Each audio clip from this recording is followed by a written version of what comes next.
Corona no puede tolerar acciones que pretendan interrumpir por la fuerza el proceso democrático. Cuando España encuentre una empresa colectiva que supere todas esas diferencias, España... español, o un puñado de españoles que se angustian pensando en la salvación del país, allí hay un ánimo... Fuerzas leales que luchan al lado de los trabajadores, ¡viva la República! Compromiso de la Corona con la Constitución y con la democracia. Mi entrega al entendimiento y a la concordia de los españoles y mi compromiso como rey con la unidad y la permanencia de España.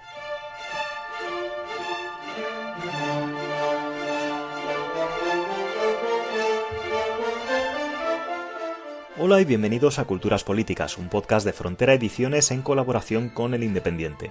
Hacemos hoy un programa de urgencia motivado por la invasión rusa de Ucrania que comenzó hace unos días. Pretendemos analizar el conflicto desde tres ejes. Primero, desde la historia y la realidad actual de los dos países. Segundo, por la reacción de las distintas sensibilidades políticas en el seno de la Unión Europea y España ante el conflicto. Y por último, las posibles consecuencias de esta guerra. Para ello contamos con tres expertos. Regresa a estos micrófonos Juan Luis Manfredi, profesor en la Universidad de Castilla-La Mancha y catedrático príncipe de Asturias en la Universidad de Georgetown. Bienvenido. ¿Qué tal? Encantado de estar aquí otra vez. También retorna a nuestro podcast Beatriz Becerra, escritora, europarlamentaria entre 2014 y 2019 y actualmente es directora general de Participación, Migración, Acción Exterior, Cooperación, Transparencia y Buen Gobierno en el Ayuntamiento de Málaga. Gracias por volver a pasar un rato con nosotros, Beatriz. Hola, ¿qué tal? ¿Cómo estáis? Y nos acompaña por primera vez, y esperamos poder liarla para otras ocasiones en el futuro, Ruiz Ferrero Turrión, que es profesora de Ciencia Política y Estudios Europeos en la Universidad Complutense de Madrid. Gracias por aceptar nuestra invitación. Hola, buenas tardes. Junto a ellos, y desde la Universidad Rey Juan Carlos, el director de Culturas Políticas, David Sarias. Buenas, ¿qué tal? Y quien les habla, Javier Collado. Comenzamos.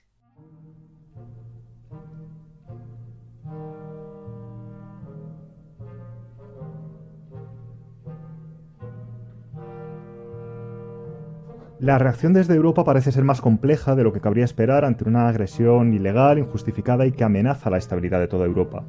A la izquierda, el ministro Alberto Garzón ha condenado la agresión rusa y sugiere disolver la OTAN como primera medida para dialogar con Putin, mientras a la derecha, Santiago Abascal y Víctor Orbán, reunidos en la Cumbre de Madrid hace unas semanas, también condenaban la agresión rusa y sugerían dialogar para lograr una desescalada como mejor solución. Los tres mencionados son abiertamente euroescépticos e iliberales. Beatriz, ¿qué está ocurriendo en Europa? ¿Están siendo demasiado tibios tanto los países como las fuerzas políticas con todo lo que está sucediendo estos días? Bueno, yo no utilizaría el adjetivo tibio en esta ocasión, por fin, afortunadamente. Creo que la tibieza ha quedado ya en otra fase. Creo que estamos en un tiempo nuevo, marcado de una manera abrupta por unas circunstancias que creíamos que nunca iban a llegar, sin ningún sentido, porque las claves las teníamos, y creo que tibieza no lo hay. Creo que lo que está consiguiendo Putin con esta invasión inaceptable, en palabras del rey Felipe VI, es del efecto contrario a lo que perseguía, y creo que en muy poco tiempo, en una semana, ha conseguido una Unión Europea con un perfil mucho más claro, ha conseguido que se tomen decisiones históricas, tanto a nivel de sanciones económicas como de medidas relacionadas con la desinformación más brutal, que es la que ha venido utilizando como guerra híbrida en estos últimos años, y también incluso desde el punto de vista de la protección de países como Ucrania de una agresión militar, ¿no? Creo que, como digo, ha conseguido algo muy, muy poderoso, entre otras cosas, que es fortalecer a la OTAN, al contrario de lo que pretendía. Y sobre todo creo que ha conseguido que de nuevo haya un atisbo de épica, de liderazgo y de, digamos, una ilusión un tanto heroica por parte de los europeos gracias al ejemplo que nos está dando Ucrania. Juan Luis, ¿coincides en la opinión de Beatriz? Hombre, yo llevo una semana muy pesimista con el entorno, muy preocupado por el avance de la situación, pero comparto con Beatriz que hay no sé si hay un momento europeo de esperanza, ¿no? ¿En qué sentido? En que por fin alguien nos ha azuzado y nos ha hecho ver que necesitamos tener un proyecto político, ¿no? Yo he explicado en alguna ocasión que Europa no está en crisis, Europa vive en crisis. Vive en la crisis del euro, en la crisis de Crimea, en la crisis de los refugiados, en la crisis del trumpismo, del Brexit y del COVID. Esta es la última que nos quedaba, ¿no? Ahora por fin hemos descubierto que necesitamos un proyecto político, como yo digo, para tener una Europa 2030 y que ese proyecto político tiene que tener una matriz económica, que yo creo que eso todo el mundo lo ve muy claro, incluso los británicos vamos a llegar a un acuerdo comercial sensato, pero la matriz económica no es suficiente. Aquí hace falta un proyecto político, hace falta que hablemos de valores y de principios. Y resulta que nuestros vecinos tienen otra forma de entender el mundo que incluye una doctrina de, bueno, pues de estados tapón, de zonas de influencia, de zonas con estados vasallos, algo que está alejado completamente de nuestra forma de entender el mundo, de nuestro acervo comunitario, de nuestra idea de defensa de las libertades, ¿no? Por tanto, gracias a que Putin nos ha despertado, yo creo que hemos avanzado, por lo menos en la conversación, más en una semana que yo diría que en los últimos 15, 20 años, no lo sé, algo así. David, ¿ves tú también este impulso a la Unión Europea? Bueno, y lo que yo quería es plantearos a vosotros, porque habéis dicho, Beatriz ha dicho esto de la épica, que me ha parecido muy bonito, porque yo la verdad es que la echaba mucho de menos. La asunción esta de que los principios de libertad, los principios liberales, pues que esto era una cosa como de moderaditos y que ya no tenían lugar en nuestras sociedades. Y luego, Juan Luis ha mencionado el tema de vecinos nuestros que tienen unos valores distintos. Y a mí lo que me preocupa es que esto sea un espasmo provocado por Putin, que ha sido especialmente maligno, y que luego se pase. Y aquí me remito específicamente a la cumbre de Madrid, Beatriz, y tú al grupo de Visegrado tú los conoces muy bien, de tu época en el Parlamento Europeo. Esto se produce hace un mes casi exacto, cuando Rusia ya estaba haciendo lo que estaba haciendo, que todos lo veíamos, y en la declaración de la cumbre de Madrid, que está Orbán, está Marine Le Pen, creo que era Marine Le Pen, y el primer ministro polaco, Rusia aparece mencionada de pasada. Y el enemigo que ellos mencionan de forma explícita, además lo mencionan como el enemigo de Europa, resulta que son los valores liberales. De esto hace un mes. Entonces yo tengo serias dudas de que... Bueno, no lo sé, os planteo. Juan Luis, tú hablabas de tu pesimismo. Este espasmo que estamos teniendo puede de verdad desembocar en algo que sea algo más que un espasmo, porque mi impresión es que estas fuerzas políticas y liberales van a seguir siendo liberales. ¿O pensáis vosotros que esto puede, la acción de Putin puede de verdad reconducir la política europea en una dirección más liberal? Bueno, a mí me parece, si me permites con esto que has hecho referencia al grupo de Visegrado y ciertamente a la cumbre esta de Madrid, que yo creo que no se puede considerar un espasmo, porque hay determinados hechos, hay determinadas acciones que ha sido obligatorio tomar y que serán más y que además son de un calado y de una entidad completamente incomparable, que no permiten volver atrás. Es decir, si estuviéramos hablando de un estadio declarativo, como nos llevamos mucho tiempo hablando alrededor y con los deep concerns, ¿no? Hemos sobrepasado el deep concern por primera vez, y esto no admite vuelta atrás. E incluso para países como los que has mencionado, los que estaban en ese entorno de la Cumbre de Madrid, el papel de Polonia, ahora mismo, que ya se verá hasta dónde llega, pero se ha visto impelido a actuar, además de una manera absolutamente tangible, ¿no? Por eso yo creo que aunque... Por supuesto, nadie sabe, porque de hecho lo que estemos hablando ahora tenemos que ser tan humildes como para saber que se quedará viejo en cuanto terminemos de decirlo, ¿no? Y no sabremos lo siguiente que va a pasar. Pero sí que la senda de los hechos va marcando un espacio que hay que recorrer. Y como digo, esa adopción de medidas que además tienen una entidad europea, porque son adoptadas de común acuerdo, y que además van mucho más allá de las condenas o las declaraciones, sino que implica adoptar medidas que son económicas, como digo, que tienen que ver con una directiva europea, por favor. Estamos hablando de una directiva de protección internacional que no se había activado nunca ni en la crisis de refugiados de Siria. Estamos hablando de muchas cosas, ¿no? Por lo tanto, yo tengo bastante convencimiento de que no hay vuelta atrás en esa senda fáctica. Otra cosa es que entendamos muy bien hasta qué punto este camino que hemos emprendido, en fin, no vamos a ir cantando por él, eso está claro, ¿no? Y que los arrumbamientos a un lado u otro van a ocurrir, y que tenemos que tener claro que en todo momento lo que resuena por arriba, por abajo y por los lados es China. Y eso es lo que a mí me parece que es verdaderamente lo que está escribiendo en buena medida la letra, ¿no? Nosotros estamos adoptando, en fin, una música adecuada, estamos, yo creo que sincronizando la orquesta, que es muchísimo, pero ojo con la letra. En mi opinión, lo que a mí me tiene sorprendido es la velocidad a la que Putin ha quemado etapas, ¿no? Precisamente porque él ha dinamitado muchísimos puentes en sentido literal y figurado. Es muy difícil para Europa no afrontar que nos hemos hecho mayores de golpe en una semana, ¿no? Que Putin ya por fin ha aclarado cuál es su proyecto político, cuál es su propuesta y cuál es su idea. Si los europeos no nos enteramos de esto ya con esta agresión en marcha, con estas medidas políticas, económicas, diplomáticas, pues entonces tendremos un serio problema. Yo soy razonablemente optimista. Mencionabas, Beatriz, a Polonia, yo mencionaría también a Grecia, Alemania, Francia. Son países que han dicho, hey, aquí está pasando algo que necesita algo más que el deeply concerned, ¿no?, que mencionabas, para avanzar en una política común, porque de otro modo vamos a tener un problema muy serio. Más aún cuando Suecia, Finlandia, Estonia, Letonia, Lituania, todos estos están diciendo, cuidado, o juntos o no vamos a ningún sitio, ¿no? Por eso yo creo que estamos en un momento de crecimiento como poco.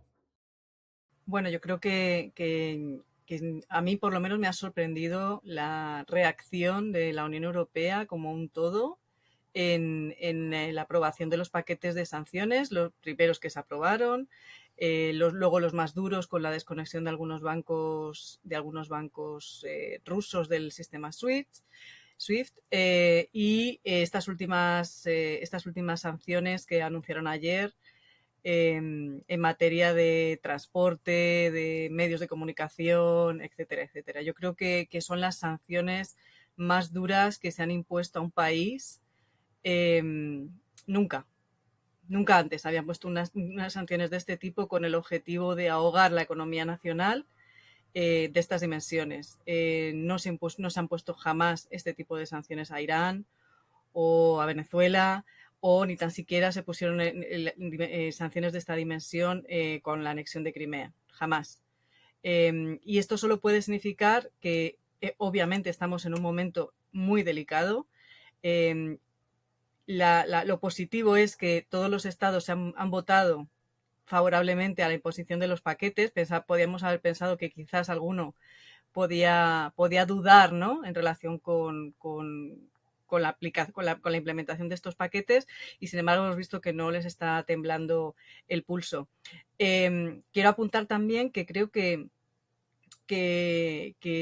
es muy relevante ver la manera en la que han estado trabajando todos los estados lanzando estas sanciones, y cómo está reforzando, o digamos, uno de los primeros efectos no deseados por el Kremlin es la unidad europea, ¿no? El Kremlin nunca ha querido un diálogo de la Unión Europea como actor global, sino ha intentado desde el principio de esta crisis, incluso antes,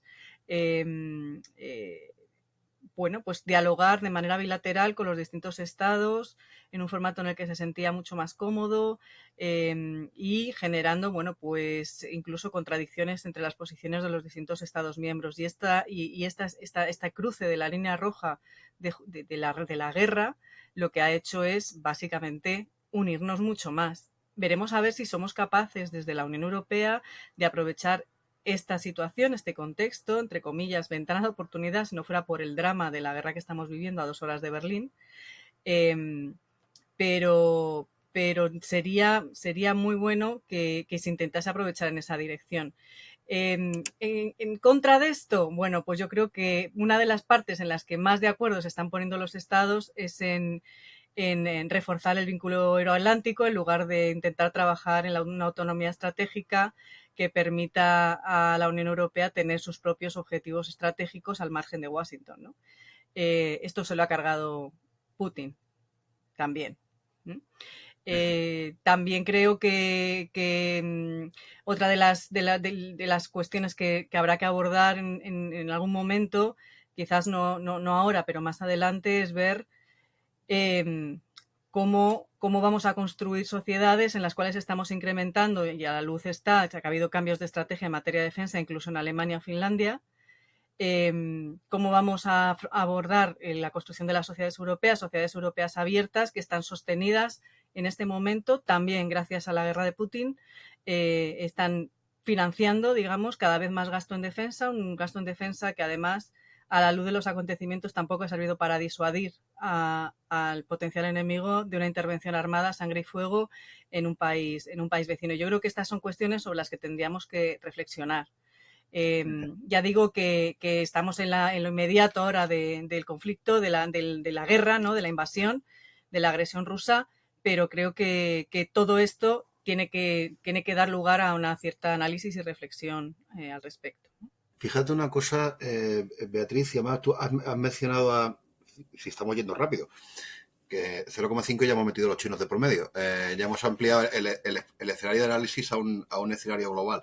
Pero yo, por volver a esto, además quiero dejar este punto porque tengo una pequeña obsesión ahora mismo.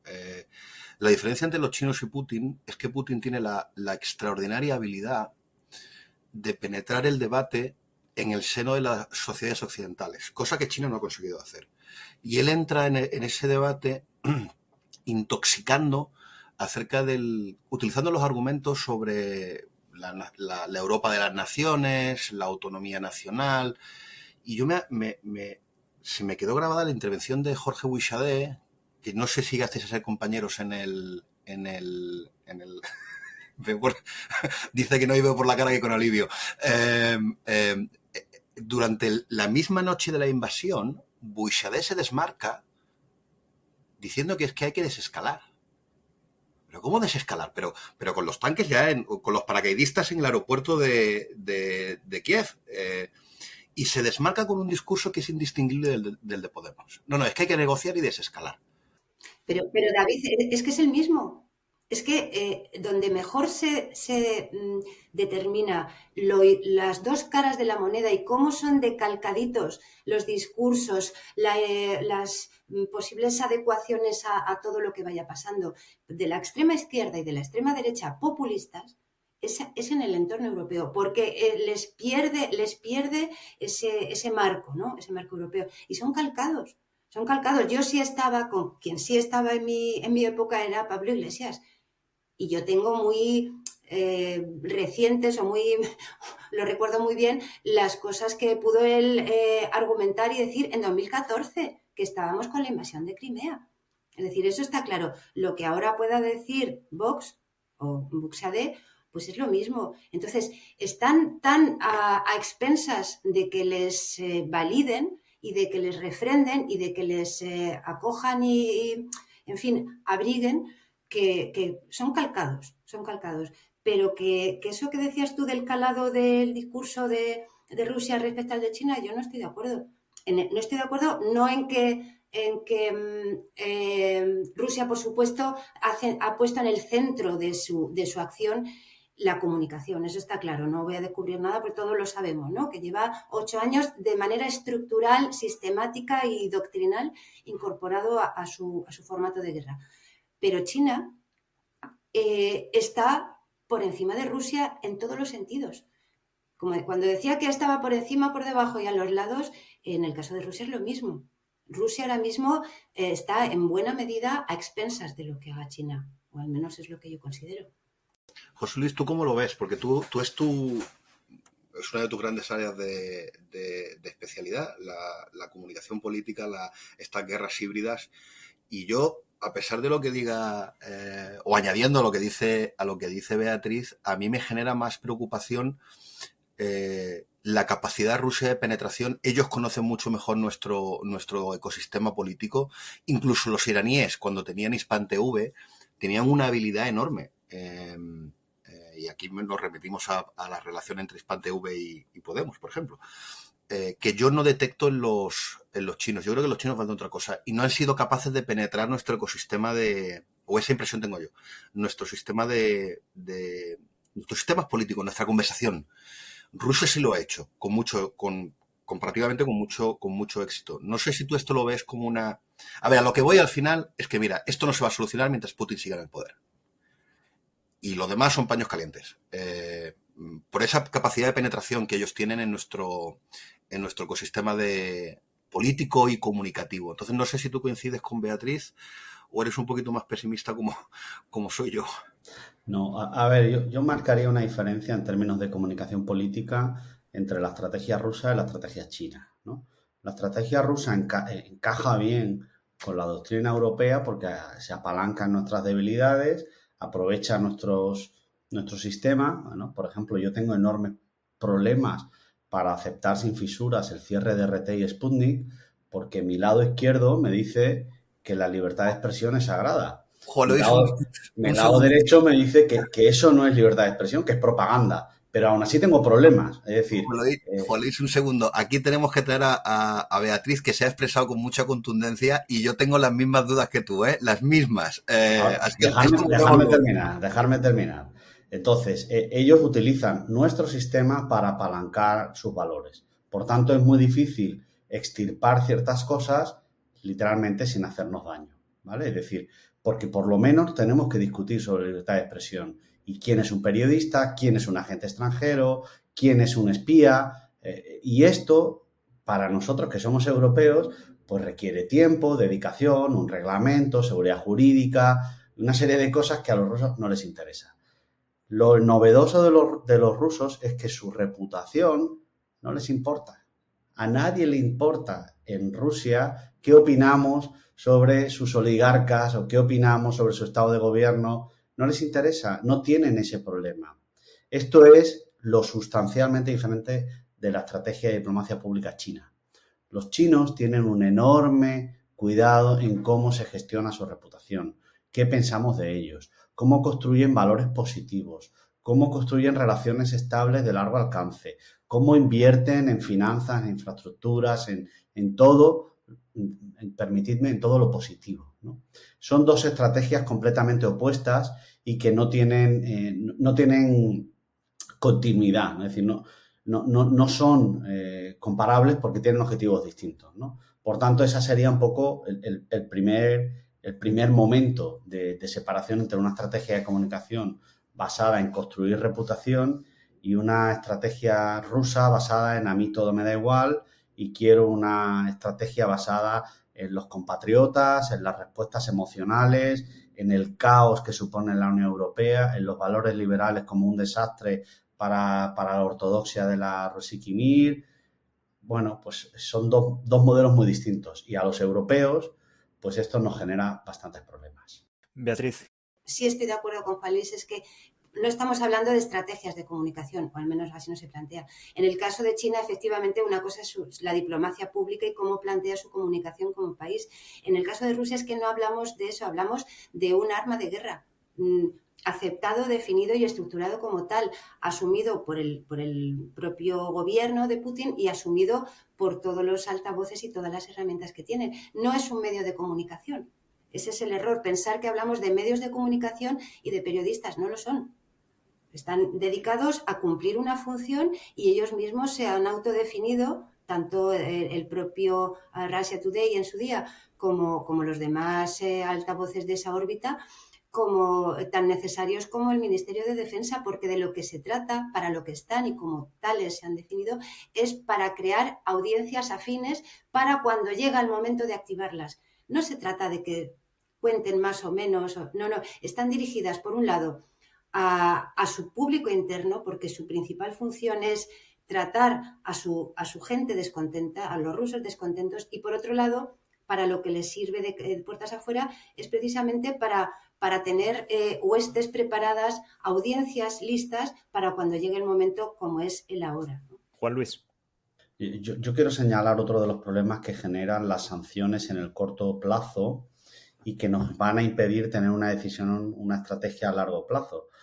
Una de ellas va a ser la inflación. La inflación ya está en el 6%, va a seguir creciendo. En algunos de los países europeos se va a acercar muy peligrosamente a los 2 dígitos.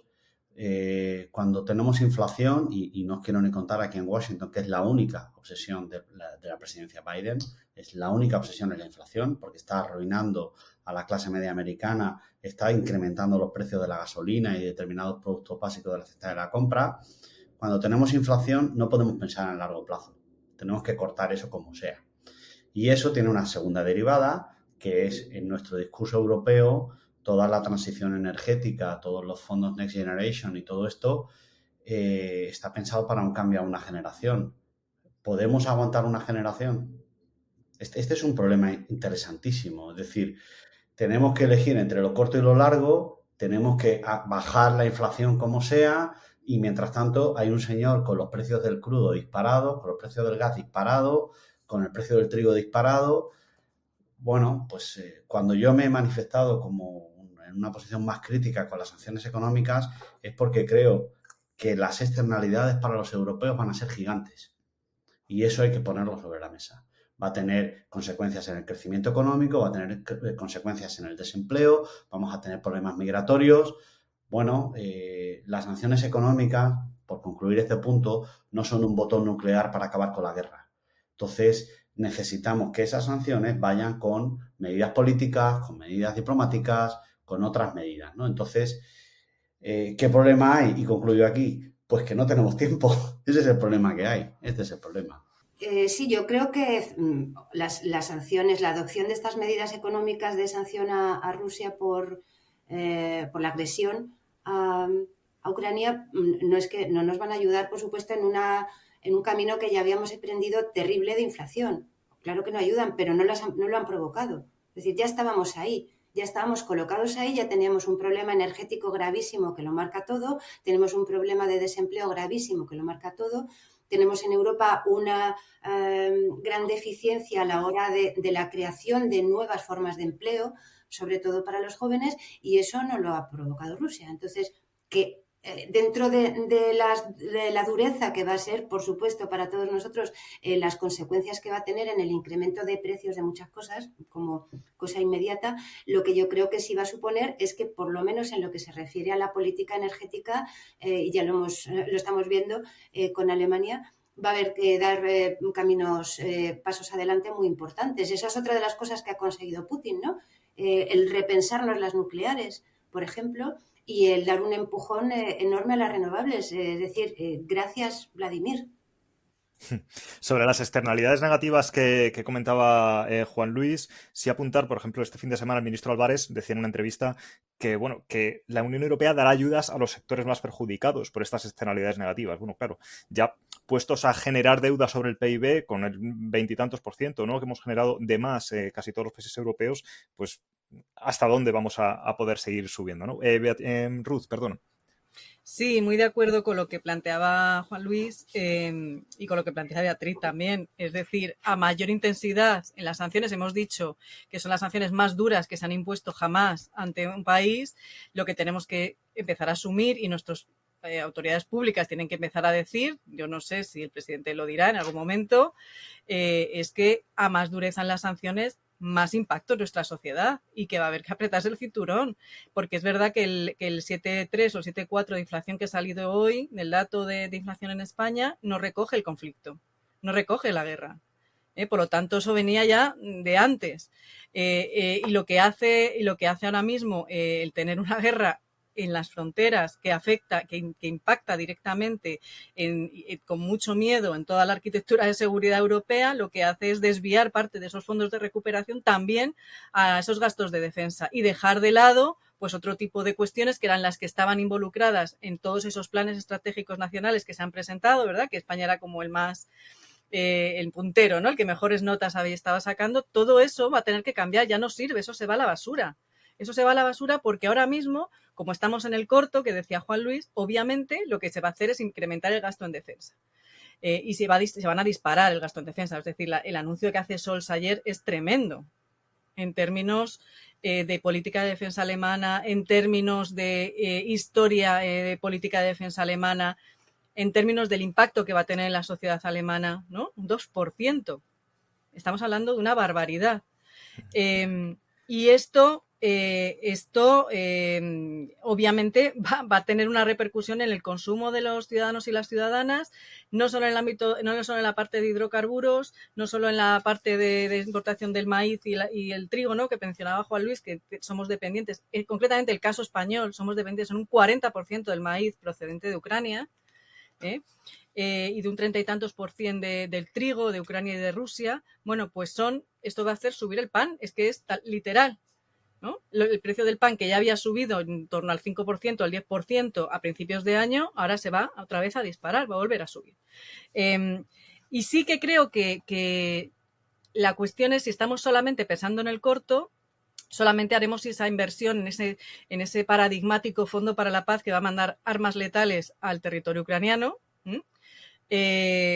Bueno, pues si solo pensamos en el corto, no va a haber posibilidad de pensar estratégicamente, por ejemplo, en ver este conflicto también como una ventana de oportunidad, precisamente para poner en marcha la transición ecológica hacia otras fuentes de energía que no sean necesariamente los hidrocarburos, que es algo que, por cierto, yo creo que la Unión Europea podía haber hecho hace mucho, porque ¿desde cuándo tenemos un plan europeo en la energía en la cual aparecen cuáles son las deficiencias de la interconectividad entre los distintos países de la Unión Europea? De hace años, de hace muchos años.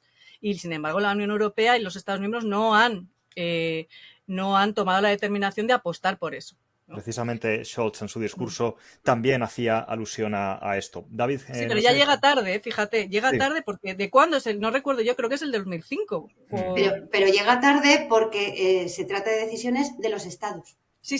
Volvemos a lo mismo. No es la Unión Europea, la Unión Europea recomienda, inspira, pero es decisión de los estados. Y esto, lo que tú dices, para esto, para las armas, para todo lo demás, al final volvemos a lo mismo. Hasta que los estados individualmente no toman la decisión porque ya se ven urgidos por una necesidad imperiosa, pues no la toman. Fijaos una cosa, que es con lo que yo quería cerrar este punto de la cuestión económica. A mí, más que los estados o en la política a medio plazo, a mí me preocupa la política a corto. Cuando se anuncian si lo pensáis, cuando se anuncian la exclusión de Rusia del sistema SWIFT, tiene que salir un representante del Departamento de Estado, Juan Luis, igual tú sí lo viste rápido, que sale muy rápido diciendo, bueno, pero vamos a excluir las transacciones que tienen que ver con la energía. Lo vamos a sacar del SWIFT, pero no, lo del gas no. Y enseguida se monta un pollo diciendo, bueno, es que ya le hemos quitado los dientes a las sanciones, esto es todo de chichinabo, no vale para nada. Y nadie se ha molestado en explicarle a la opinión pública por qué se hace eso. Y es que vamos, o sea, perdona, Juan Luis, es una cosa. A mí lo que me ha gustado mucho de la administración Biden ha sido la honestidad. El estar avisándonos a todos desde hace un mes de cuál era la inteligencia que tenían. Y cómo la opinión pública europea y norteamericana reacciona muy bien porque se les ha tratado como adultos.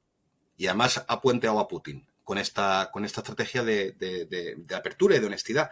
Con la cuestión energética, a mí me parece que esto no se está haciendo. No se está preparando a la opinión pública europea para lo que se viene. Si efectivamente planteamos sanciones como hay que plantearlas para derribar al gobierno de Moscú, que pasan necesariamente por bloquearles el gas.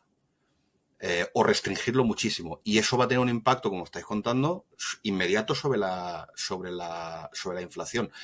Que es una cuestión de valorar pros y contras, cuánto daño le queremos hacer a ellos y cuánto estamos dispuestos a asumir. Este debate, mi impresión es que con seriedad no se está teniendo. Se le está escamoteando a la opinión pública, con lo cual se crean inconsistencias. Porque ¿por qué no vamos a por los rusos? ¿Por qué no acabamos con ellos? No se está explicando la opinión. No sé si me explico. Y yo creo que, Juan Luis, que eres el experto en comunicación, que aquí sí que tenemos un problema comunicativo por parte de los estados occidentales, que esto no se está explicando. De cuál va a ser el coste que vamos a tener ya y de cómo puede escalar esto si la guerra se alarga. Y la necesidad de sanciones se alargan incluso si la guerra se acaba antes, porque se pacta. Aquí hay dos puntos, ¿no? En el corto plazo, las sanciones no son tan efectivas como algunos quieren ver, ¿no? Es decir, las sanciones incomodan mucho a la oligarquía rusa y son bastante molestas para su vida cotidiana, pero un poco en línea de lo que apuntaba Ruth. Yo creo que esto teníamos que haberlo pensado en 2014 tras Crimea. Le hemos dado 8 años de ventaja para montar un desconocido sistema de economía financiera digital. Digo desconocido porque no sabemos cómo lo están operando, para el cual el impacto de SWIFT es menor. Si además le quitas la parte de Gazprom, pues aún menor. Hay mucha exposición de banco americano, mucha exposición de banco alemán y vuelvo a lo mismo, no se trata de arruinar al vecino a costa de hundir tu economía. Por eso yo creo que este desacoplamiento económico teníamos que haberlo comenzado en 2014 y haber llegado ahora hacia mitad del camino o más. Ahora estamos empezando ese camino.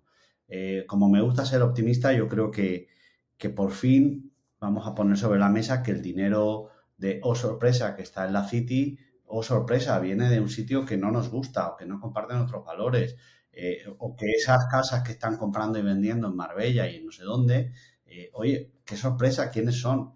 Bueno, yo creo que esto sí está sobre la mesa y que por una vez vamos a intentar, en esa expresión, David, bastante acertada, de tratar como adultos a la opinión pública. Hablabais antes de la prohibición por parte de la Unión Europea, de Russia Today, de Sputnik y un poco la comunicación como arma de guerra, ¿no? Y quería, comentar un poco por encima el tiempo que tenemos, ¿no? ¿Cómo justifica Putin la invasión, ¿no? Basándose en la interpretación de la historia de ambos países, dice que Ucrania no tiene derecho a existir porque siempre ha sido parte de Rusia, dice que su gobierno, el gobierno ucraniano, está compuesto por nazis, que sus lazos con Occidente en general y la OTAN en particular son una amenaza existencial para Rusia, y es verdad que todo esto tiene su pequeña parte de verdad y que Ucrania sí contiene grupos de extrema derecha que han sido utilizados en el Donbass desde la invasión de 2014 que venimos hablando, o que el origen de Rusia se remonta al siglo X en el Rus de Kiev y por tanto en el actual territorio ucraniano.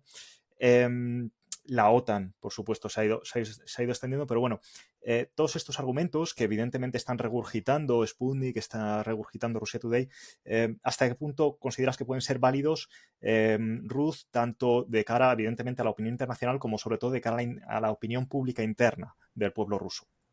Bueno, no sé muy bien a qué te refieres con válidos, ¿no? Yo creo que lo que hace Putin es crear un mito, ¿no?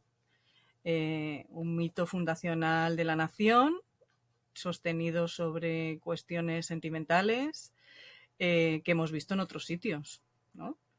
Lo hemos visto, pues mira, justamente el otro día veía, por ejemplo, en el canal 24 Horas un reportaje sobre castillos en España, ¿no? Y que el franquismo lo primero que se puso a reconstruir fue el castillo de Medina del Campo. ¿Por qué? Porque planteaba que el mito fundacional de la nación española estaba en Isabel la Católica, y como ahí se supone que es donde murió Isabel la Católica, pues invirtió más dinero en reconstruir ese castillo que en reconstruir a lo mejor casas o barrios o ciudades, ¿no? Después de la guerra. Bueno, pues no es nada excepcional sostener sobre un mito fundacional épico, digamos, el origen de la nación. Lo que sucede es que, claro, el señor Putin lo que está articulando en torno a eso es la justificación de la puesta en marcha de una invasión de un territorio que es soberano.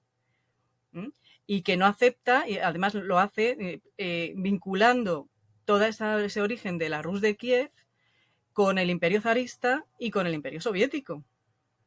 Y lo une además con la idea de que no es errónea, además, no es algo que sea falso, de que Rusia fue humillada después de la disolución de la Unión Soviética. Y como fue humillada, pues Rusia se tiene que levantar porque siempre ha sido un gran imperio. Pero es un gran imperio además que se sostiene sobre una nación que es la nación rusa. Las demás naciones están supeditadas a la nación rusa porque esto es un proyecto imperial. Por lo tanto, no se está hablando de reagrupar un imperio en el que todos los ciudadanos se encuentren en igualdad de condiciones. No, el origen es la nación rusa en sentido más esencialista del término. Y a partir de ahí, bueno, pues niega la estatalidad de Ucrania, niega la soberanía de Ucrania, porque considera que como están unidos en un mismo destino, ¿no? Porque surgen de una misma zona y vienen del siglo XI, bueno, pues y es ahí por donde hay que atacar. Y esto además lo combina con un contexto y un marco legal que está preparado ad hoc. Porque no nos olvidemos que en los regímenes autocráticos se respetan mucho los procedimientos legales. No hay Estado de Derecho, pero hay procedimientos legales que ellos mismos, los autócratas, se encargan de cumplir. Y la Constitución rusa incluye artículos en los cuales aparece precisamente de manera explícita que se va a defender a aquellos ciudadanos rusos que residan fuera de las fronteras. Y aquí de nuevo encontramos otro nuevo motor del movimiento que estamos viendo ahora en Ucrania, que es un irredentismo que no ha sido superado por parte de los líderes moscovitas, ¿no? Y en este caso por parte de Putin. 25 millones de rusos quedan fuera de las fronteras de Rusia con la disolución de la Unión Soviética. 25 millones. Y luego esto además, perdona, ya termino, se sostiene, ¿no?, con esto que habláis de la desnazificación, ¿no?, sobre otro mito, que es los ucranianos apoyaron a Hitler, ¿no? En la misma dirección en la que Milosevic acusaba a los croatas de ser ustachas, de ser nazis. Es el mismo hilo discursivo en los dos casos. La diferencia es que en un caso estábamos ante la disolución de una federación y en este caso estamos ante la agresión y la invasión de un territorio soberano. Primero Juan Luis, luego David. Un punto, Javier. Fíjate, tú mismo mencionabas cómo funciona la desinformación. Vas colocando una pieza de verdad, una de mentira, 2 de verdad, 3 de mentira, y al final creas un relato que parece verdad, que tiene visos de verosimilitud, pero que está completamente lleno de imprecisiones, ¿no? Apuntaba a Ruth, el siglo XI, ¿vale? Muy bien, yo siempre digo, ¿y por qué no el 10? ¿Y por qué no el 9? ¿Y por qué no el 8? O sea, ¿en qué momento hacemos el corte histórico? ¿En el que a mí me conviene? ¿En el que te conviene a ti? ¿O esto cuándo va, ¿no? Esto vale para otras latitudes, ya sabéis por dónde voy, ¿no? En segundo lugar, un elemento fundamental. En Rusia no hay periodismo libre. No hay periodismo libre porque los matan, básicamente. Por tanto, la opinión pública local, no voy a decir que está anestesiada, pero no tiene acceso a medios libres. Por tanto, es muy difícil contrarrestar todo el argumentario pro Putin porque no hay dónde. Porque no hay periódicos que puedan hablar de la oposición, no tenemos periodistas que puedan entrevistar a Putin y preguntarle por negocios que tenga aquí y allá. No hay periodismo independiente. Por tanto, toda la comunicación pública se opera en esa conjunción de interés estratégico, RT, Sputnik, medios afines, concesiones. Por tanto, no hay una esfera pública tal y como la entendemos nosotros, ¿no? Y en tercer lugar, también al hilo de lo que plantea Ruth y que es la base de toda la propaganda rusa en la última época, la palabra clave es compatriotas. No son ciudadanos ucranianos, no son ciudadanos estonios, lituanos o letones, ¿no? En Estonia y Letonia, alrededor del 25% se considera ruso étnico, ¿no? Signifique esto lo que signifique. Por tanto, son compatriotas a los que vamos a ayudar a ejercer sus derechos. Claro, esta idea de compatriota pues niega los principios de creación del Estado, niega la capacidad de crear un Estado como puede ser Ucrania, porque hay algo superior, que es ese ruso blanco, que es superior y que tiene más derechos. Esto, que le va a gustar a David, pues es toda una aberración o toda una patada al orden liberal. Es decir, que existan unos compatriotas con más derechos que otros, pues esto no tiene nada que ver con la libertad de las personas, ni con la libertad, ni con el individuo, ni con nada de lo que se supone que hemos creado en la segunda mitad del siglo XX. Fíjate una cosa, Juan Luis, lo habéis comentado los dos la narrativa de construcción nacional, y así yo te paso la palabra a ti, Beatriz, porque además te voy a tirar te voy a hacer un Putin y tirar un misil. Habéis comentado la construcción del discurso nacional ruso y no habéis mencionado la importancia que le ha dado Putin a la Iglesia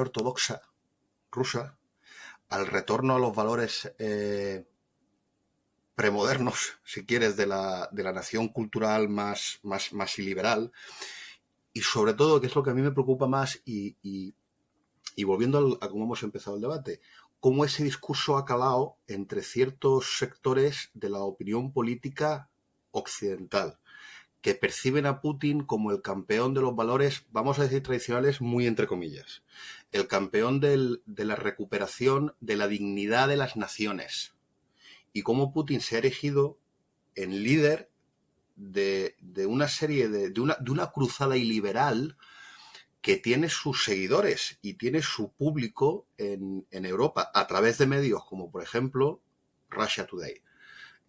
Y aquí me vuelvo a remitir al grupo de Visegrado, a las declaraciones de Wishade y la tibieza con la que acogen de primeras la agresión rusa, porque ellos perciben que, bueno, que este hombre que tiene parte de razón y que Rusia tiene derecho a renacer como un Estado fuerte, y que además los valores que defiende Putin son los valores que, y esto lo dicen tal cual, no lo digo yo, lo dicen ellos, que tiene que adoptar la Unión Europea, porque la Unión Europea está tomada por una serie de wokismo, ¿no? Y lo que hay que recuperar es al hombre es un hombre, la mujer es una mujer, y todo este discurso tradicionalista que ha tenido un éxito que a mí me parece espantoso dentro de la propia Unión Europea. Lo que yo ya no tengo claro, y volvemos aquí a donde hemos empezado, es si andar prohibiendo cosas es la solución, Beatriz, porque ese mensaje lo tenemos dentro, Tiene eco, porque como decíamos al principio, él tiene una gran capacidad de interferir dentro del discurso, del debate que estamos teniendo los europeos. Hombre, y tanto que tiene capacidad de interrumpir el discurso cuando las primeras voces que han salido absolutamente escandalizadas son las que ha ido constituyendo en su propia audiencia desinformativa. Es decir, por puntualizar varias cosas. Juan Luis ha dado la clave. Cuando hablamos de libertad de expresión, las libertades a nivel de las democracias y sobre todo lo que es el entorno europeo son nuestra gran fortaleza y nuestra gran debilidad. En el caso de Rusia, las libertades pues están completamente encerradas al nivel que el propio dictador o autócrata, o como le queramos llamar, pues las considera. La libertad de expresión no existe. No existe reciprocidad en los medios de comunicación entre Rusia y la Unión Europea, pues si nos movemos aquí, no existe. Es decir, no estamos hablando en el caso de Russia Today y de Sputnik, de medios de comunicación, porque no lo son. Primero, porque son medios propiedad 100% del Estado, con lo cual hay una regulación al respecto. Es decir, los medios estatales no pueden hacer según y qué cosas. Eso para empezar. Pero luego hay que tener claro que lo que la Unión Europea ha dado un paso adelante, creo que histórico, pero además muy procedente, pero no es algo que haya salido de la nada. Hay muchos pasos detrás, estaba en el camino. Es decir, dentro del Plan Europeo para la Democracia está a la vista esto. ¿Por qué? Porque la desinformación está asumida como una de las principales amenazas para la democracia europea desde hace mucho tiempo. Y todo esto a mí me va a hacer cambiar algunas cositas que tenía en la tesis que voy a leer dentro de un mes, porque está basada en esto. Y los medios de comunicación europeos tienen que estar tranquilos y tienen que estar especialmente, yo diría, orgullosos de que se defienda la libertad de expresión de esta manera, porque lo que hacen ahora mismo Russia Today y Sputnik no es defender la libertad de expresión ni es ejercer el periodismo. Es simplemente estar cumpliendo una misión que viene designada, insisto, desde 2014. Nosotros en Europa mucha gente no lo sabe, pero bueno, hay una unidad que se llama la East Stratcom, que lleva desde 2015 siguiendo los casos de desinformación rusa en Rusia, desde Rusia, en Ucrania y en todo el entorno. Creo que la última cifra son 14.000. Estamos hablando de 14.000 acciones definidas con un patrón absolutamente milimétrico para actuar de esa manera. Las delegaciones, las embajadas de Rusia en España, lo podéis ver hoy mismo, la embajada rusa en España se dedica a dar aún más alta voz a lo que esos así llamados medios difunden. Por lo tanto, no es una cuestión de libertad de expresión, por cerrar este tema. Estamos hablando de una cuestión de preservación precisamente de la libertad de expresión, del espacio de debate público y de las libertades de las que nos hemos dotado. Y dentro de ese marco, de esas creaciones de mitos, como decías, o de marcos que han servido para el crear una imagen distorsionada y aumentada de la capacidad y de la potencia de Rusia, de la Rusia de Putin, está precisamente la creación de ese concepto de la democracia iliberal, que no existe porque es un contrasentido en sus términos, pero que es suya. Y la principal prueba fáctica de ello es que la Constitución rusa la ha modificado para perpetuarse en el poder. Es decir, es algo tan abrumador, es tan bochornoso lo que nos puede llegar por lo falaz y por lo absurdo, que nos llegan por todas esas vías, que el protegernos de esto es una cuestión de higiene, es una cuestión de, en fin, de salud, nada más. Pero desde luego yo no lo considero en absoluto un atentado a la libertad de expresión, al revés. Y creo que hace mucho tiempo que los medios de comunicación españoles y europeos deberían haberse molestado un poquito más en entender, en saber cómo, cuándo y dónde funcionan los llamados Russia Today y Sputnik. Además, en muchos idiomas, cosa que no hacemos los medios europeos.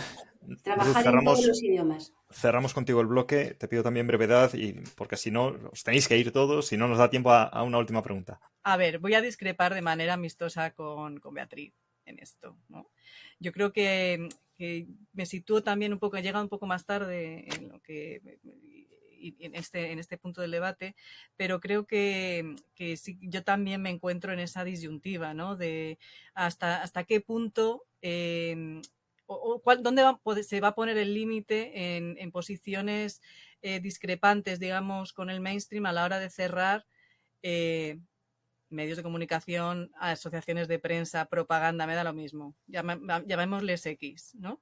¿Quién va a decidir en qué momento una agencia pues tiene que ser cerrada porque está difundiendo fake news, ¿no? O desinformación, independientemente de que esa agencia sea estatal o no estatal, independientemente de los propietarios.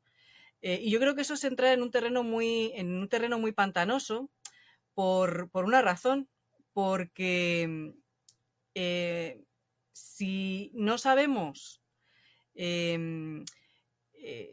trabajar e informarnos de manera correcta, ¿no? No vamos a poder trabajar en desmontar también la desinformación.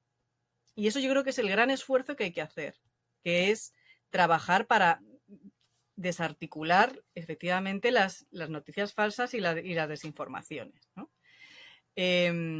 Y cerrando Russia Today y cerrando Sputnik no se van a dejar de recibir fake news, porque las fake news además vienen por otras vías, no por este tipo de canales tan burdos, ¿no? En muchas ocasiones, ¿no? Que es lo que vemos o lo que se puede observar, ¿no? En algunas de las comunicaciones. Y luego tampoco creo que Russia Today y Sputnik sean lo mismo, ¿no? También yo creo que hay matices en los dos. Yo creo que el esfuerzo hay que hacerlo precisamente en desmontar esas desinformaciones, hacer el fact-checking, intentar por todos los medios, pues no dejar que eso llegue a las opiniones públicas, pero no de una manera prohibiéndolo, porque en el momento que entramos a prohibir determinados medios, no vamos a saber dónde parar. No vamos a saber dónde parar. ¿Por qué cuando una cadena española pone unas imágenes de un videojuego, ahí no se habla de desinformación? ¿No? Esto, quiero decir, esto ha sido hace 2 días. No me estoy remontando hace 20 años, ¿no? Es cierto que en algunos casos, pues como el caso de Russia Today, por ejemplo, pues esto ha sido más sistemático, ¿no? Pero esto es como lo de las quiebras del Estado de Derecho de forma estructural o puntualmente un error del Estado de Derecho o un incumplimiento del Estado de Derecho de manera coyuntural y la otra más estructural. Pues esto es lo mismo, ¿no? Yo creo que hay las fake news y la desinformación hay que atajarla, y hay que atajarla pues contando pues la verdad. La cuestión es, ¿según quién es la verdad? ¿No? Y aquí nos metemos en un debate que es entrar en un bucle para el que no tenemos tiempo. Que probablemente la gente que estudia comunicación controle mucho más, porque yo no soy experta en comunicación. Pero en el caso de, a lo que yo más conozco, en el caso de los cierres de Russia Today y Sputnik, nos podemos encontrar con que la revancha, entre comillas, de Rusia sea cerrar medios occidentales en Rusia, que es la única manera que tienen los propios rusos de enterarse de cosas que suceden fuera de sus fronteras. Que ya lo hacen, que es lo que ya hacen. No, de momento ha habido acceso a medios extranjeros. Sí, pero que no digo que no haya, sino que ya hacen los cierres y el no permiso para... Sí, pero todavía quedan abiertos. Claro, quedan los que permiten, quedan aquellos que permiten simplemente. Pues luego hay algunos que están permitidos. Si tú les cierras a ellos sus medios, la inmediata respuesta va a ser, pues yo te cierro los tuyos. Y eso es lo que nos interesa hacer, ¿no? Seguir que... No, yo lo que digo es que lo dejas a oscuras a una parte muy importante de la población rusa que se va a quedar sin información de fuera. A oscuras. Es que ese es el marco en el que han pretendido funcionar hasta ahora. Y por eso el que estemos ahora mismo hablando... Yo creo que no me estás entendiendo, Beatriz. Sí, no. Solo te quería hacer un apunte, perdóname. El que estemos hablando de Russia Today y de Sputnik como medios de comunicación ya es suficiente para determinar hasta qué punto han conseguido el objetivo. Y de la Fox no hablamos. De la Fox no hablamos. Es que yo no sé, claro. ¿No? ¿La Fox no ha sido una herramienta de comunicación de fake news de Trump? Pero es que no identificar fake news y desinformación es el gran error de principio, que por esto requeriría un temático, porque la desinformación no son fake news. Empezamos a perder un poco el foco a debates ya más teóricos quizá, y no quiero perder la ocasión de haceros una última pregunta muy rápido para cerrar el tema, ¿no? Y mirando ya un poco al futuro. Estamos con esta invasión de Ucrania por parte de Rusia, de una autocracia. Estamos solo ante el inicio de una escalada, de una confrontación entre las democracias y las autocracias, una contraola, ¿no? De democratización quizá en términos de Huntington, o esto es algo puntual, o todo va a depender si al final Putin tiene éxitos o es Ucrania quien logra defenderse o gracias al apoyo de la Unión Europea. No sé cómo lo veis. Empiezo por ti, Juan Luis. Muy bien. Como yo, no está la pregunta fácil, ¿no? Me habías dicho. Claro. Es la tercera vez que vienes por aquí, ya sabes que es en la que os pido brevedad, vale. Y es la que os pregunto sobre el universo en general. Sobre el universo en general, muy bien. A ver, yo creo que esto es precisamente lo que está en juego, ¿no? Hay una pregunta de corto y de largo alcance.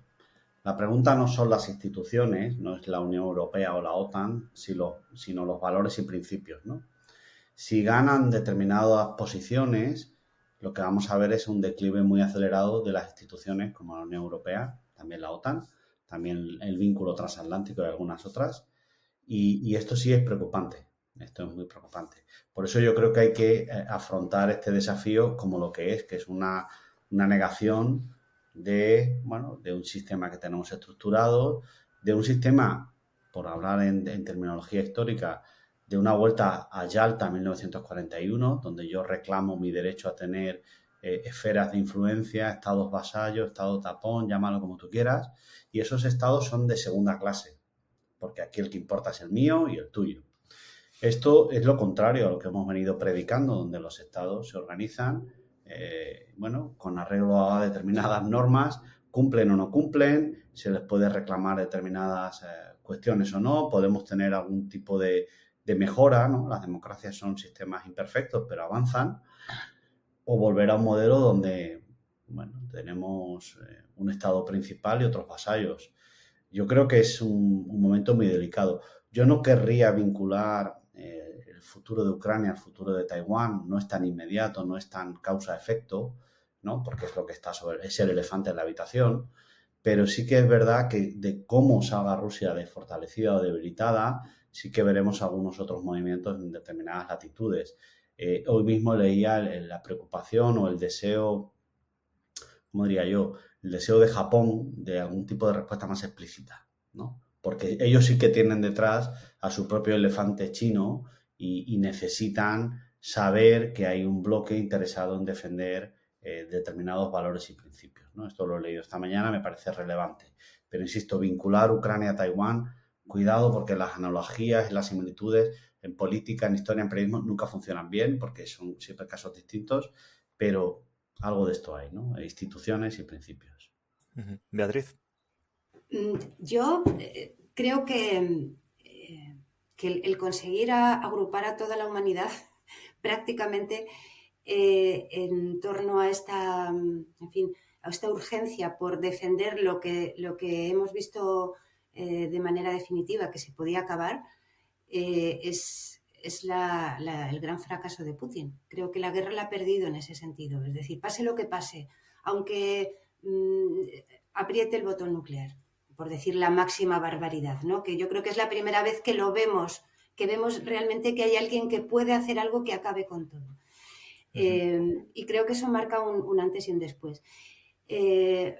A mí me parece que el hecho de haber iniciado por lo menos la solicitud por el procedimiento acelerado, ¿no? El procedimiento de urgencia de la adhesión a la Unión Europea es el camino. Creo que es un camino que se debería haber iniciado en 2014, que si la Unión Europea no se hubiera visto expuesta a otras cuestiones que comieron muchas de sus capacidades, como fue la crisis de los refugiados, más después todo lo que vino en 16 con Brexit, etcétera, creo que ese había sido el momento. La solución, entre comillas, o al menos la preservación de Ucrania como el Estado soberano que es, tiene que ser en el marco de la Unión Europea. Y si esto realmente sucede, es decir, si se dan los pasos debidos, que no lo sé muy bien porque no es nada fácil, pero si ese camino se inicia, aunque sea con horizonte 2030, que parece que podría ser el más, no sé, el más posible, creo que es una buena opción. Y tener ese camino y tener ese estado de acogimiento, o por lo menos previo, ¿no?, a la adopción definitiva, creo que puede ser una buena solución. Pero tenemos que encontrar la manera de posibilitar no la retirada digna de Putin, porque esa no existe ya, pero sí un espacio en el que sepa que lo de los espacios de influencia ya pasó y que tenemos que hablar de otra cosa. Ruth. Que ha abierto un tema Beatriz aquí que da, madre mía. porque yo no lo veo, pero vamos, ni en el 2030, ni en el 2060, ni en el 3000, una potencial adhesión de Ucrania a la Unión Europea. Por muchísimas razones, ¿no? Que yo creo que ahora tampoco tenemos tiempo de entrar a analizar. Tampoco lo veía en el 2014, nunca ha estado encima de la mesa el ingreso de Ucrania a la Unión Europea. Y esto nos llevaría o nos retrotraería de nuevo al 2008 con esa oferta de la OTAN, y esto nos retrotrae de nuevo al intentar la venta de una organización que surge en la Guerra Fría para combatir el Pacto de Varsovia, para defenderse del Pacto de Varsovia, que ha perdido su sentido en el mundo y que Putin ha revitalizado y ha resucitado, ¿no?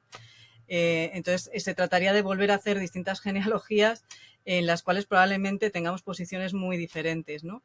El año 2008 fue un año clave en el proceso de construcción de la arquitectura de seguridad por una razón, porque fue el año en que la Unión Europea rechaza una oferta desde Moscú de crear una arquitectura de seguridad alternativa a la que había sido heredada de la época de los bloques, es decir, la desaparición de la OTAN. Y la Unión Europea decide seguir construyendo en el marco de las estructuras atlánticas según la estrategia que le está marcando Washington. Y eso es parte también del problema. Uh-huh. Entonces, esto nos da para otras 5 horas a lo mejor de debate o más. Entonces, claro, la situación de Ucrania a día de hoy, vamos, con la invasión tal y como está, la situación en la que va a quedar en una situación de posguerra, suponiendo que no se la coma Rusia. Va a ser de tal destrozo en la situación de posguerra, si estamos viendo lo que está pasando en Bosnia, que es un país muchísimo más pequeño, con muchísima menos población, que no ha sido agredida por un tercer Estado y que no supone una amenaza a la seguridad de un tercer Estado. En lo de Ucrania es que no no veo por dónde, en qué momento podría ponerse en marcha ese tipo de acción. Me ha parecido que esta idea de que la idea de la perspectiva europea que surge en el año 14 empieza a verbalizarse en el año 14 y que estaba limitada a lo que era la estrategia oriental de la Unión Europea, con la revolución del Maidán lo que hace sencillamente es transformarse en una potencial adhesión a la Unión Europea que no sé de dónde salió realmente, no entiendo de dónde salió. Y eso ha ido calando también en la opinión pública, en algunos políticos ucranianos, que fíjense, en aquel momento también pedían el mismo día de la firma de los acuerdos de Minsk que se armara la población ucraniana. Yeah. Que llega un presidente que es Zelensky en el año 19 y dice que lo que va a hacer es acabar con la guerra, y no acaba con la guerra. Que llega Zelensky en el año 19 y dice, yo soy el único que no soy un oligarca, pero estoy apoyado por un oligarca y voy a acabar con la corrupción, y tampoco termina con la corrupción. Y todo esto son dinámicas que pasaban dentro de lo que era una democracia que no es una democracia, porque Ucrania, según varios indicadores, está ahí en el límite, ¿no? De democracia híbrida, en función de los indicadores, de los índices en los que estemos mirando. Por tanto, hay que andarse con mucho cuidado. Yo creo que se cometió un grave error geopolítico y geoestratégico dando luz verde a algunos estados que ahora mismo están sentados en el Consejo Europeo, en el año 4 y en el año 7, en el año 13, y que se hizo precisamente son unas ampliaciones que se hicieron por razones de tipo geopolítico. Te refieres a las bálticas, ¿no? No solo a los bálticos, no, también los países de Europa Central, ¿no? A los cuales, por cierto, nos referimos de manera muy habitual desde esta latitud como el Grupo de Visegrado, y el Grupo de Visegrado tiene mucha variedad de posiciones. No son todos los países iguales y cada uno tiene su propia idiosincrasia. Yo creo que eso también merece la pena mostrarlo, y que dependiendo de cada tema tienen una posición diferente. En migraciones pueden coincidir, pero por ejemplo en cuestiones de medio ambiente pues divergen. Sí. La República Checa y Polonia no se ponen de acuerdo en esas cuestiones, por ejemplo, ¿no? Nos pasa como siempre en el podcast, vamos abriendo melones cada vez más, ¿no? Nos tenemos que ir. Y luego yo sí quería acabar sacando el idealista liberal que llevo dentro y compensando un poco la deprimente visión geopolítica que siempre trae los de relaciones internacionales, ¿verdad, Ruth? Yo, sin embargo, creo que sí estamos viviendo una oleada de desdemocratización. Y creo que la guerra en Ucrania puede darle la vuelta. Y fijaos en una cosa, cómo han quedado aquellos que apoyan a Putin o que podían potencialmente apoyar a Putin. Yo creo que la postura de los chinos, que lo ha mencionado Juan Luis, ha sido muy significativa. Ya han salido diciendo, oiga, Ucrania no es Taiwán, Taiwán no es Ucrania, y le han cerrado el SWIFT en la sucursal del Banco Central Chino en Singapur a las empresas rusas. Ahora mismo sabemos quién apoya a Putin. Cuba, Venezuela, Irán. Y yo aquí voy a estar en desacuerdo con Ruth, voy a ser un poquito ventajista porque tengo el último turno de palabra. Europa se extiende a las Bálticas y se extiende a Polonia y a Europa Central porque son Europa. Y yo creo que ahora se abre una ventana de oportunidad con este monumental fracaso de Putin, que esto ya lo ha sido, para que los europeos hagamos por una vez recuperemos la visión épica que hablábamos al principio y hagamos por una vez lo correcto y defendamos los valores europeos donde tienen que estar, que es en toda Europa. Ya sé que esto es muy idealista, pero yo creo que tenemos una pequeña ventana de oportunidad para que eso ocurra, incluso además dentro de Europa. Mira, fijaos el debate, Ruth, que levanta la mano, porque el debate que Ruth y Beatriz estaban teniendo. Es que estos debates de repente los estamos teniendo. ¿Qué significa la libertad? ¿Cómo defendemos la libertad? Que tendremos opiniones distintas, pero son debates que estaban atontecidos en Europa y que Putin los ha reestimulado. Y yo creo que eso es bueno. Y que el fracaso de Putin abre una ventana de oportunidad para el triunfo de la democracia. Por lo menos en nuestra parcelita, ¿no? En Europa, que es lo que tenemos más cerca. Y yo termino aquí, yo por mí terminaba ya. Yo solo quería dejar abierta una ventana para otro podcast. Solo eso. Me parece muy bien esto que has dicho de los bálticos y Polonia son Europa, pero Rusia también es Europa. ¿Qué vamos a hacer con Rusia? No, que entre en la Unión Europea, como los bálticos. Yo apoyo Eso que es. Rusia entre en la Unión Europea si Eso quiere es. ser como los bálticos. A ver, tú quieres, Europa continente lo somos, pero Europa no, Unión Europea no es. Entonces, Pero Beatriz, culturalmente eso no es Europa. claro, no, por eso te digo, somos un continente todos, somos, en fin, eso está claro, pero que los países bálticos son Unión Europea. Que sí, pero que si eso no lo cuestiono en ningún momento, ¿eh? No, por eso te digo que... Y Polonia también. Bueno, pues aquí lo dejamos por hoy. Muchas gracias a Ruth Ferrero Turrión, a Beatriz de Cerra y a Juan Luis Manfredi por ilustrarnos ante este tema tan complejo como relevante. También agradecer su presencia a David Sarias, les habló Javier Collado. Recuerden que pueden hacernos llegar sus sugerencias y opiniones a través del correo electrónico culturaspoliticas@fronteraediciones.com y del Twitter @culturpol. Les esperamos dentro de unos días en el próximo programa de Culturas Políticas.